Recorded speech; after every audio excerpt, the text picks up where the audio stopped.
네, 이 시각 한 랭킹 네 번째 최순실 빌딩 126억에 팔렸다입니다. 앞서 국정농단 사건으로 구속 중인 최순실 씨의 딸 정유라 씨의 모습을 보고 계시는데요. 이 정유라 씨가 현재 거주하고 있는 것으로 알려진 이 빌딩, 이른바 최순실 빌딩으로 통했었죠. 이 미승 빌딩이 매각이 됐다고 합니다. 네. 교수님. 그 매각이 126억에 됐는데 상당히 비싸죠. 네. 예, 최유라 씨가 사실 더 좀 높게 측정이 됐었는데 126억으로 된 거죠. 그렇죠. 어쩌면은 급매물이라고 볼 수도 있을 것 같아요. 그래서 빨리 처분을 하려다 보니까 원래 받을 수 있는 시장가보다는 조금 저렴하게 매매가 됐다. 근데 그 저렴한 가격이 126억입니다. 누구는 정말 상상도 못할 만한 금액인데 이 미승 빌딩이 최순실 씨가 갖고 있는 여러 그 재산 중에 부동산 중에 이제 가장 고가 빌딩으로 현재까지 알려져 있고 지하 2층, 지상 7층짜리 건물입니다. 문제는 최순실 씨 소유의 건물이기는 합니다만 최순실 씨가 삼성으로부터 받은 뇌물 77억 9천만 원 이 부분에 대한 변제를 하지 않았기 때문에 지금 미승 빌딩에 대해서 처분 금지 명령을 내려져 있는 상태였었거든요. 그 가운데 지금 가압류가 해지되지 않은 상태에서 이제 매매가 이루어지면서 이게 이제 뉴스거리가 되고 있는 겁니다. 물론 뇌물을 받았다라고 인정된 금액보다 비싼 금액이니까 여기에 대한 해석이 있을 수도 있겠습니다만 어쨌든 현재 정유라가 거주하고 있는 이 건물이 뭐 소프트웨어 업체라고만 알려져 있는 상황인데요. 126억에 매매가 됐습니다. 그런데 김 변호사님, 저희가 좀 이해가 되지 않는 부분이 있는데 먼저 이 미승 빌딩 거래를 이제 중개한 부동산 업체 관계자 얘기를 먼저 들어보고 얘기를 나눠보도록 하겠습니다. 이치 등록이든 등기 이전하는 건 아무 관계없고 건너돼 있고 그렇게 있는 거는 그 건물 주인한테 나중에 추징을 하겠죠. 변호사님, 저렇게 이제 보존 추징금이 있는데 이게 법원이나 검찰에서는 매매를 하지 말아라 했는데 저게 매매가 됐단 말이죠? 그래서 이걸 우리가 이제 가압류라고 해요. 추징 보전을 하기 위한 가압류. 그래서 나중에 이제 추징이 확정이 되잖아요. 그러면 재산이 그 전에 그걸 처분해버리면 그건 추징할 수 없는 거죠. 그래서 추징이 확정되기 전에 이걸 재산을 처분하지 못하도록 가압류를 해놓는 거죠. 그러니까 민사집행법상 가압류랑 똑같은 거예요. 그렇지만 본인이 뭐 이게 일반적인 어떤 부동산에 있어서는 가압류가 있으면 다 사지 않습니다. 그렇죠. 왜냐하면 가압류가 있으면 나중에 확정된 채권이 얼마 될지도 모르고 사실 처분을 이제 금지하는 그런 효과가 있거든요. 그렇지만 그걸 다 안고 내가 사겠다 하면 사실은 서로 합의해서 매수자가 살 수 있는 건데 제가 볼 때는 126억인데 아마 금액이 더 클 가능성도 있다고 봐요. 왜냐하면 이제 추징이 확정이 안 됐잖아요.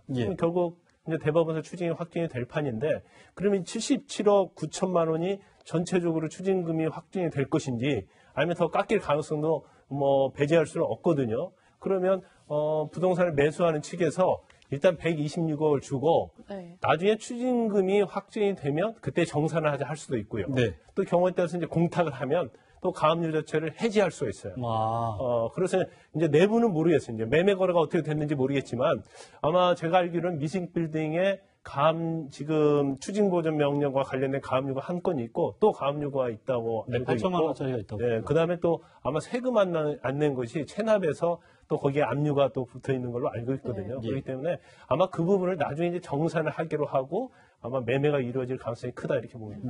사실 위원님 이게 집을 팔아도 추징금을 내도 최순실 씨 손에 한 50억 원 정도 가까운 돈이 남게 되는데 뭐 이경재 변호사가 얘기는 했습니다만 정유라 씨 살 곳 마련해 준다 했는데 이걸 도대체 좀 어디에 쓰게 될지. 제일 큰 건 아마 이제 변호사 비용이 많이 들어갔을 거예요. 그렇죠. 지금 이경재 변호사가 지금 1심에서 계속 지금 변호를 맡고 있거든요. 이경재 변호사는 이제 떠나신 거 아닌가요? 아직도 맡고 그러니까 아마 1심 하면서 이제 그렇죠. 2심까지 한 건데 문제는 이제 본인이 어떤 면에서 보면 다른 재판을 거의 하지 않고 여기에만 집중했기 때문에 꽤 아마 이제 변호사 비용이 많이 들어갔을 것이고 또 지금 제일 또 중요한 거는 정유라 씨가 아마 제가 알기로는 최근에 다른 분하고 이제 아마 이제 예전에 사귀던 분하고 이제 어떤 가정을 꾸린 것 같아요. 근데 제가 여기서 궁금한 게 정유라 씨는 이 엄마인 최순실 씨에 대해서 불리한 증언을 했던 딸 아닙니까? 그렇죠. 그래도 손자가 있잖아요.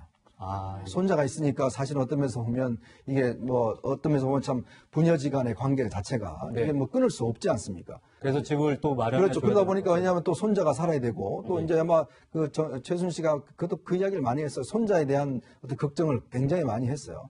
예. 그렇다고 본다면 아마 이제 본인이 언제 나올지는 뭐 굉장히 모르죠. 앞으로 뭐 한 수십 년 정도 지금 제가 형을 더 이제 살아야 되는데 그렇지만 어차피 이제 가정을 꾸려야 되니까 아마 그 이제 비용 자체로 쓴다고 보면 이 비용 자체를 할 것이고 아마 이제 모르겠습니다. 지금 현재 최순 씨의 재산이 과연 현재 검찰이 파악해낸 게 더 있는 것인지 모르겠지만 그렇죠. 현재 단계로 보면 이제 현재 드러난 건 이 정도거든요. 그런 면에서 본다면 아마 최순 씨 입장에서도 뭔가 하여튼 정유라 씨의 어떤 앞으로의 생활을 좀 마련해주기 위한 그러한 차원에서 아마 건물을 매각한 거 아닌가 싶습니다.